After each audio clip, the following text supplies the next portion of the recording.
Want legendary service from a financial institution you can trust? Whitney Bank has you covered with nearly 200 locations across the Gulf South. So stop by today. Learn more at HancockWhitney.com. Member FDIC.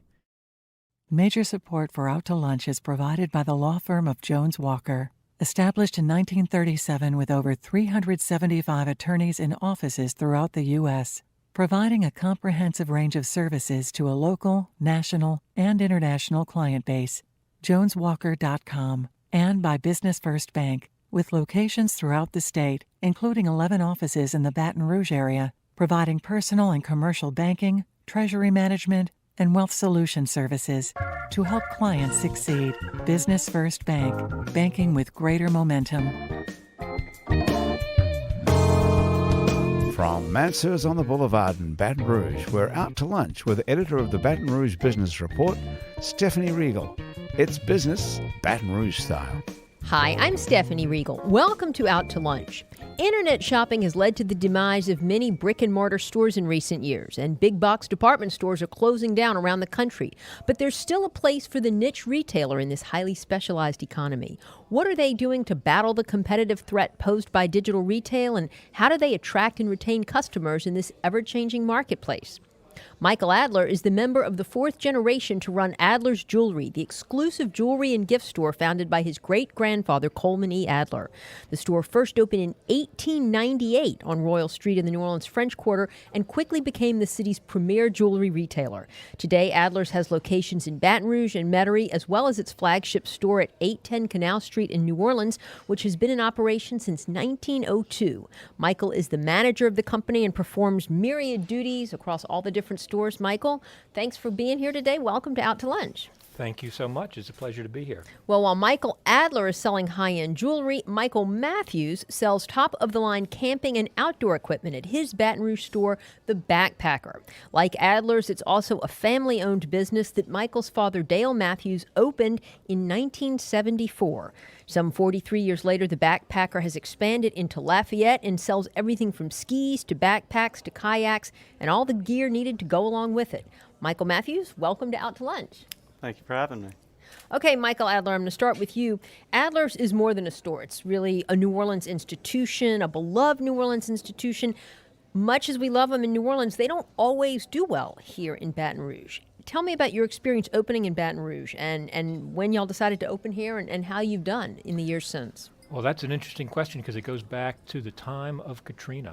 So we were actually, fortunately, in the latter stages of building a store in Baton Rouge when Katrina hit in 2005. Okay. And those were interesting times because we were closing temporarily in the New Orleans market, and with the hurricane, my entire family actually evacuated to Baton Rouge, lived here. We opened a temporary store in the yet-to-open town center for that Christmas season, held some special events there, and ultimately later that year opened permanently in the town center. But that store was already in the makings when that happened. It was just a big coincidence. Interesting. But, has Baton Rouge embraced Adler's the way that New Orleans has?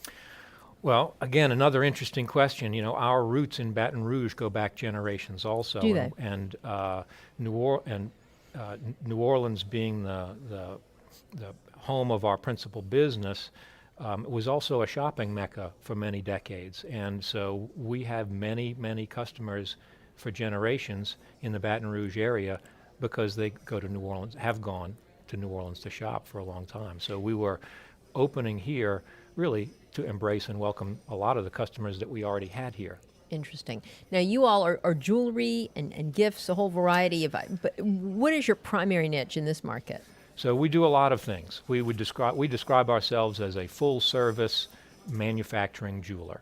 That includes, when we say full service, all of the service-related things, whether it's appraisals and repairs, and also full line of gift and tabletop wedding registry. So that's the traditional full-service jeweler. Okay.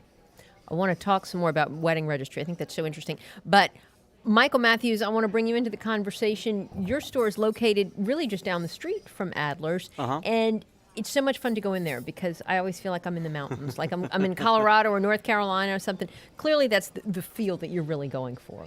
Yeah, we want to maintain that. I mean, when we opened the Lafayette store, we designed it very similarly because we knew how important that look and feel was to our customers to be able to put a kayak upright in a 22-foot ceiling store and to be able to show off large displays to show our gear. And so that's a big part of what we want to have. Now, I always think of y'all as being a winter store, skiing and hiking and that kind of gear. But I would imagine you have to do a lot of business with summer gear as well. So kayak fishing has been really popular the last decade. That's taken over the coast from New Orleans south, and so that's been very popular for our business. On top of that, paddle boarding and a lot of brands that we carry have started to open up more into spring products like swim trunks, and travel into the mountains has become more and more popular in the summertime, so we're getting more traffic on that. So our summer business has become a lot more steady than it was 10 years ago. Tell me the story about your dad and what made him start this business back in 1974. Was there nobody else doing this in Baton Rouge? Was he just a frustrated mountain man that wished he was somewhere else? No, it's kind of an interesting story. So when he was in college at LSU, he was working at the LSU Union, and they asked him, he had never been skiing in his life, they asked him to plan a ski trip. Okay. And so when he was working there, he planned a ski trip to Red River, and after he did that the first year, he started doing it for all the fraternities and sororities following that, and basically was doing the LSU ski trips leading into college. When he was graduating, of course, everybody was like, well, you're going to keep doing the ski trips, right? So he found himself doing ski trips out of college while he was working for 3M selling copy machines, and he was literally selling his own friends thermal underwear and Scotch Guard for their jeans, and he realized there was a market for this kind of stuff, and he couldn't open a ski shop in Louisiana, so he decided to make it an outdoor store that sold skis, and we still do the ski trips today. That's fantastic. So y'all lead tours and trips and stuff. Yes, we do. We still do ski trips, and we still the winter part is a big part of our business, and it's something that separates us and gives us a way to connect with our customers that's completely different than any experience you would have in a big box store or online. So we were talking about internet competition. I want to get into that for a minute, but there's a lot of brick and mortar competition, more for you, Michael Matthews, than there was a few years ago. And for you, Michael Adler, I mean, there were already well-established jewelry retailers here in Baton Rouge with old family names. There were some other New Orleans ones that moved up here besides y'all. How do you distinguish yourself from among the competition? Well, in our industry, sort of one of the keys to success is personal selling and personal relationships. So it's not that you ignore the competition, is that if our people, our salespeople and the leaders of our store just focus on one person at a time and being that person's guide, much in the way that Michael's business does, if you can build a trusting relationship with that person, you will earn their business, and hopefully you'll earn the business of their family and their friends, and you build on that. Mm-hmm. So it's not that if you look at the whole market, there's enough business for everybody, but I don't know that there's somebody that can prevent you from making a good relationship with the person in front of you. So we don't really look at it like it's a finite pie. That we're all going to split up this same pie.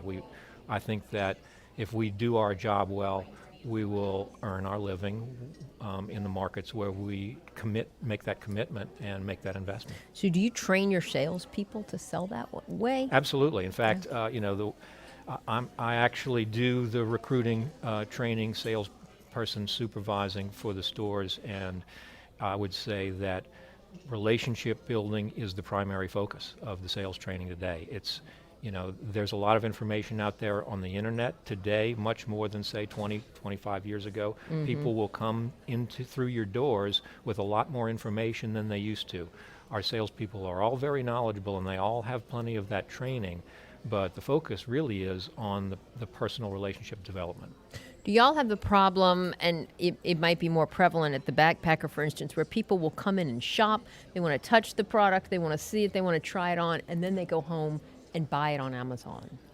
Yeah, I mean, Amazon, luckily our products are very limited distribution directly on Amazon. Now there's alternatives to them on Amazon, but a lot of our name brands try and avoid people doing products that? being allowed to be put on the Amazon Marketplace.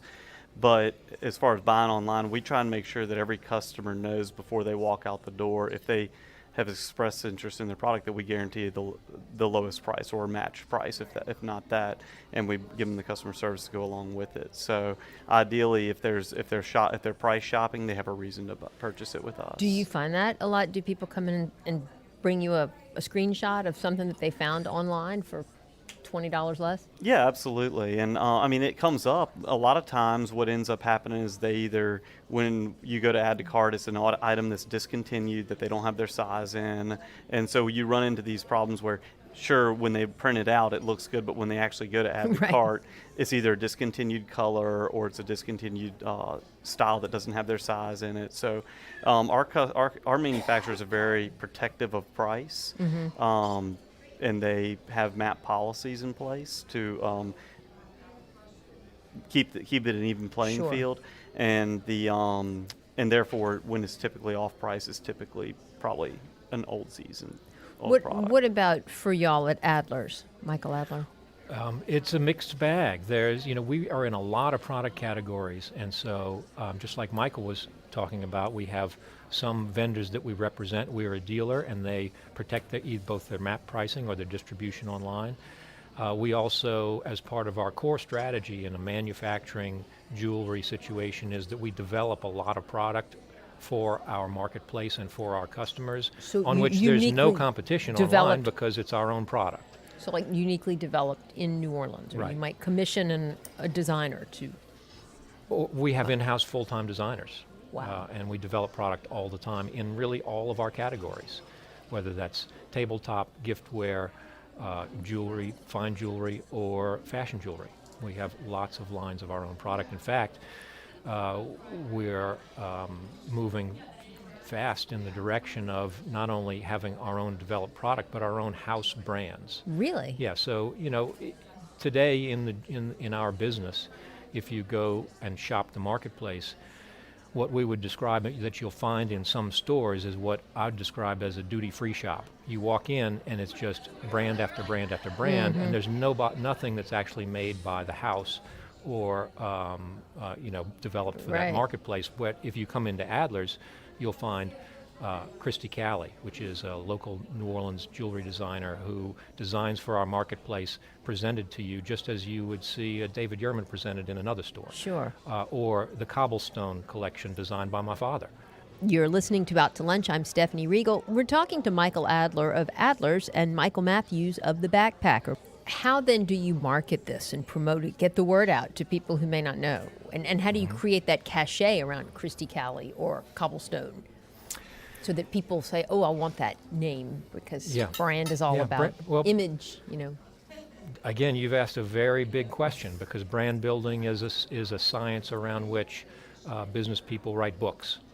And so the strategy is to create brand awareness, to create value points, selling points within the brand, and to connect with people so that they understand what that brand means. It's a big job. And so what are you all doing in-house to do? Is it online marketing? Is it... Well, today social media, the advertising touch points for people are electronic, which traditionally means television and radio. It's print, which is newspapers and magazines. It's outdoor, which is billboards. And then it's also social media today, which is a big component. So we do all of those for every brand. What about The Backpacker, Michael Matthews? As far as advertising, we've found a lot of success on social media. We've moved a lot of our ad dollars to those platforms because we're able to target the specific customers given on the specific need.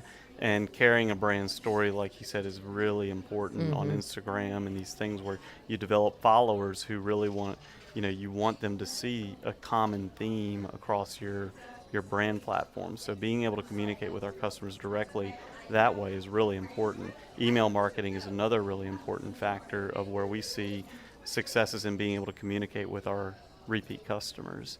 However, the traditional media is harder to gauge the success of some of the ads unless you put something like a coupon in there, which is a dangerous road to travel on because you're it's not a true reflection of the effectiveness of your advertising, because you're cheapening your brand and you're cheapening your product. Right.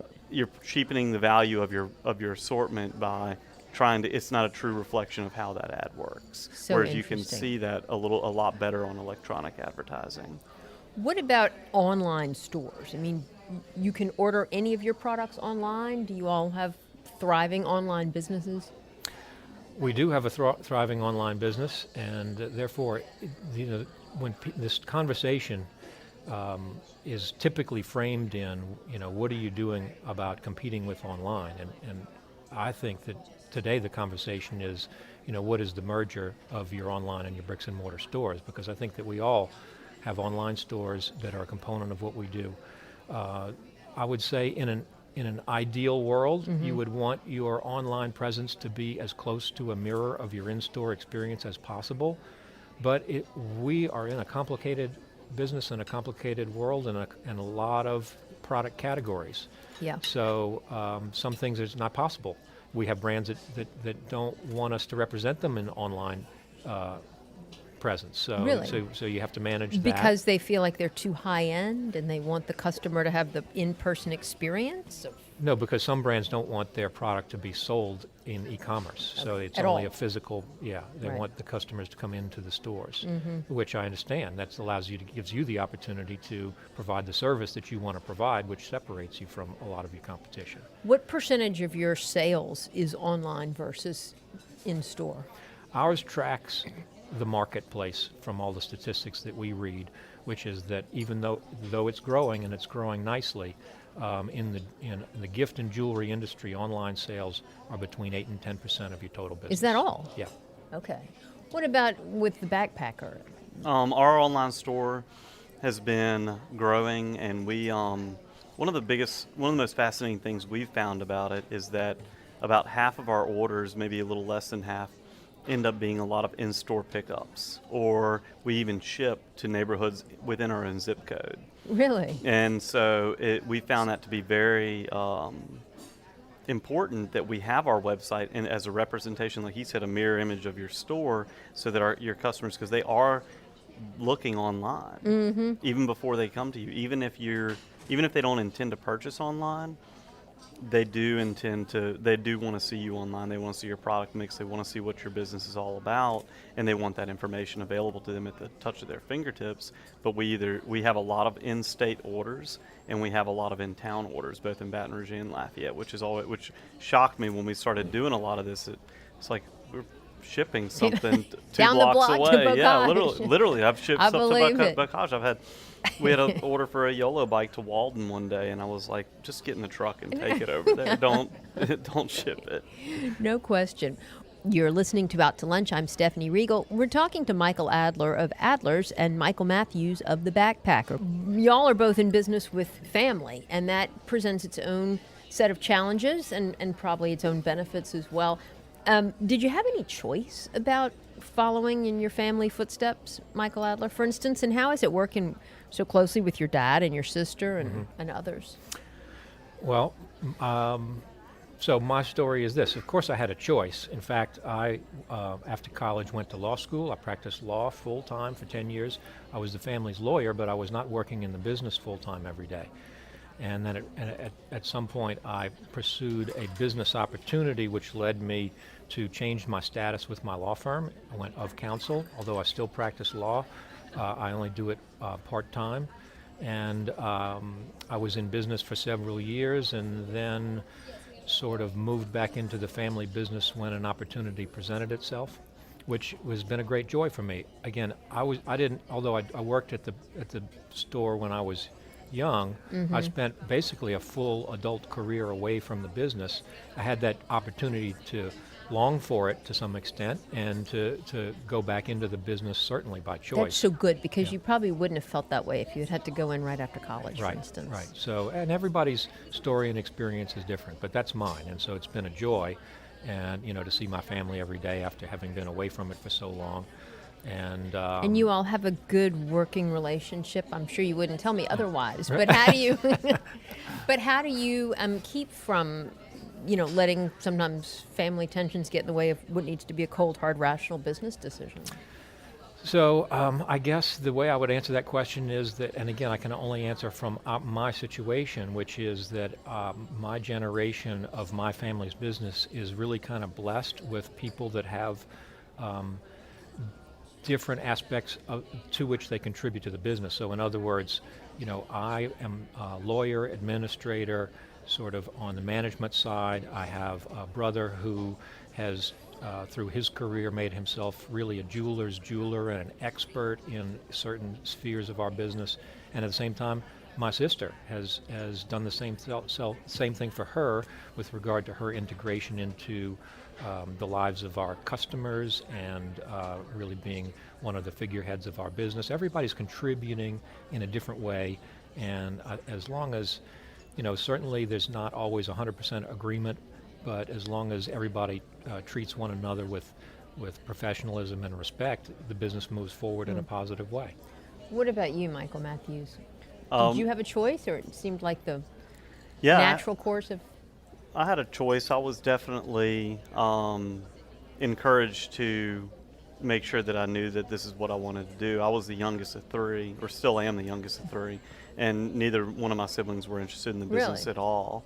And so when I was getting towards the end of college, I was actually working at Shaw Group, and I had a great opportunity there of working in an office that I really enjoyed. And my dad had an opportunity to sell this, and I had been working full time with the backpacker as well in college, doing ski trips and planning some other things along with it, and doing inventory. And so I'd learned a good bit about the business. But he had an opportunity to sell, and it was kind of like, well, if you want to get involved now or never, because he was ready to retire. And so he retired a year after I bought it, and I was 24 running the store by myself and opening another store. And so it was an exciting time. It was a good learning experience at that, huh? Oh yeah, it's been a very interesting learning And experience. how is y'all's Lafayette store doing? Lafayette, had a great run, and it's still doing what I would say where we would always want to be, but it's not doing as well as we want it to with the economy Probably because over of the there. downturn with the oil, right? So, but we're starting to see, hopefully a turning of the corner. I think we're starting to see over there, but we have no intent on exiting the market because it is a great market, and we really have a great clientele over there. So. And Michael Adler, you all just are getting ready to close your Metairie store in Lakeside Shopping Center, but open a new one just down the street. Yeah, so in Metairie. After something like 37 years, basically just about my whole life, we've been in Lakeside Shopping Center, and it's been a great place to be and to see our customers for decades now. But because of a variety of factors and an opportunity, we closed that store and are open at Trader Joe's Center on Veterans Highway, just 2 blocks away. So we're really servicing the same customers, same marketplace, but with a brand new store, which we're very excited about. Very good. We were talking about the family business, and I was interested. I got y'all off track, but do you think your children will want to join the family business? Are they already working with y'all? You're your teenagers. I don't know if you have kids, Michael Matthew. But yeah, 9 and 5. So they're little. Yeah, so it's too early to say. Non-conversation right now. Well, I think that that will be up to them, like it's been up to all of us. And they've been exposed to it, and my older boys have worked there some. And they're just getting ready. My oldest is first year is a freshman in college, and my next oldest is a senior in high school. So I think the next 5 or 6 years will tell whether they're expressing an interest in it. I think that my responsibility as a parent is to expose them to it, give them the opportunity. I think what happens if you look at somebody who's in their family business today and you rewind the clock and you say, what were they doing when they were 15? They were at least getting exposed to their family's business. Right. And so I think that's my responsibility, and then to let them make their own decisions. Mm-hmm. Speaking of 5 or 6 years from now, where do you see your respective businesses heading? That's me first? Sure, Michael Matthews. I would probably say that we see ourselves continuing to look for new opportunities. We continue to see ourselves to try and evolve electronically in the sense of better email marketing, having new and different experiences that separate us from the competitors online that really eventually all these guys who have pictures on their website are all going to look the same. They already kind of do. Yeah. And so we want to make sure that we're continuing to separate ourselves and making sure that if there are new opportunities in the state or in the region that we're taking care of that. Like for another brick and mortar. Yeah. What about Adler's? I think that we're on a good track. We're in the middle of a big step now with a brand new store, and so 5 years from now, I hope that we have, built that, preserved all our business in that market and built on that market. And we're always looking for new opportunities. But I think that like Michael said, the focus right now is to make sure that your digital infrastructure is what it needs to be. So that the touches that you get with your consumers in the online world, both social media and your web page, are consistent with your brand and your brand image. So I'd say that that's the biggest thing that we talk about and work on with regard to where we're going to be 5 years in that world. And I think that's I'd like to think that in 5 years that we're very close to a brand experience that all of our consumers hold as dear as they have held the institutional relationship with our store for the decades past. Well, Michael Adler and Michael Matthews, I know it takes a special kind of knowledge and dedication to get up every day and continue a family legacy of selling and serving a local community, but people appreciate it, and it's been great hearing the secrets behind your success. So thanks for joining me today on Out to Lunch. Thanks for having me. Thank you very much. My guests today on Out to Lunch have been Michael Adler of Adler's and Michael Matthews of The Backpacker. You can find out more about Adler's and The Backpacker by following the links on our website. It's batonrouge.la and wrkf.org. Today's show is recorded live over lunch at Mansur's on the Boulevard in Baton Rouge. Mansur's is open for lunch daily from 11 to 2, for dinner nightly, and for brunch on Saturdays and Sundays. The producer of our show is Grant Morris. Our technical producer is Eric Merle. Our associate producer is Peter Raschuti. And our Baton Rouge business consultants are Charlie D'Agostino and Ann Edelman. You can see photos from this show on its batonrouge.la and on our Facebook page. These photos are taken by Ken Stewart. All the music on Out to Lunch is composed and performed by Mitchell Foreman. You can find more of Mitchell's music wherever great jazz is streamed or sold and at mitchellforeman.com. You can get this show as a podcast, you can listen to past shows, and you can keep up with us on all kinds of social media by going to our website. It's batonrouge.la and wrkf.org. Out to Lunch is a production of INO Broadcasting for It's Baton Rouge.la and WRKF 89.3 FM. I'm Stephanie Riegel. Thanks for joining me. I look forward to meeting you again next week around the table here at Mansur's for more business Baton Rouge style on Out to Lunch. Major support for Out to Lunch is provided by the law firm of Jones Walker. Established in 1937 with over 375 attorneys in offices throughout the U.S., providing a comprehensive range of services to a local, national, and international client base. JonesWalker.com, and by Business First Bank, with locations throughout the state, including 11 offices in the Baton Rouge area, providing personal and commercial banking, treasury management, and wealth solution services to help clients succeed. Business First Bank, banking with greater momentum. Want legendary service from a financial institution you can trust? Whitney Bank has you covered with nearly 200 locations across the Gulf South. So stop by today. Learn more at HancockWhitney.com. Member FDIC.